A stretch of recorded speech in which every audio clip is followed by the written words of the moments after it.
आपण पाहत आहात केएस न्यूज मराठी।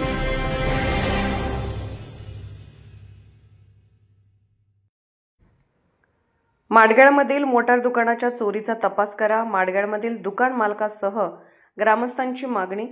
माडगेळ येथील SMP मोटार रिवायडिंग व अँड सेल्स दुकानाची चोरी 2 महिन्यापूर्वी झाली आहे, पण याचा तपास झाला नाही। हे दुकान माडगेळ आउटपोस्ट पासून अगदी हाकेच्या अंतरावर असून चोरीच्या घटनेबद्दल तपास होत नसल्याबद्दल ग्रामस्थांकडून नाराजी व्यक्त होत आहे।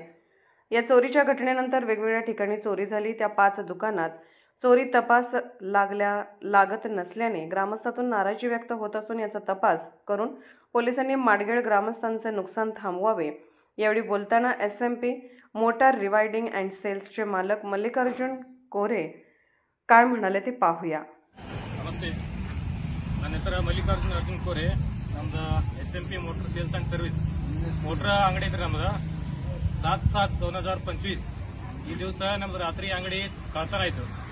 ಕಳ್ತನ ಆದ್ರೂ ಪೊಲೀಸರು ಬಂದ್ರು, ಈಗ ಆಗಿ 2 ತಿಂಗಳಾಯ್ತು, ಆದ್ರೂ ಯಾರು ಜವಾಬ್ದಾರಿ ಇಲ್ಲ। ಕೇಸ್ ಎಲ್ಲಿ ನಡೆದೈತಿ ಏನೋ ಸುದ್ದಿನೇ ಇಲ್ಲ। ಬರ್ತಾರ ಬರೇ ಫೋಟೋ ತಗೋತಾರ ಹೋತಾರ, ಮುಂದೆ ಏನಾಗೈತಿ ಏನೋ ಜವಾಬ್ದಾರಿನೇ ಇಲ್ಲ। ಒಂದ್ ಸ್ವಲ್ಪ ಕೇರ್ ತಗೋಬೇಕು, ಇದ್ರ ಬಗ್ಗೆ ಮುಂದೆ ವಿಚಾರಣೆ ಮಾಡ್ಬೇಕಂತ ನಾವು ತಿಳ್ಕೊತೀವಿ ಪೊಲೀಸರು।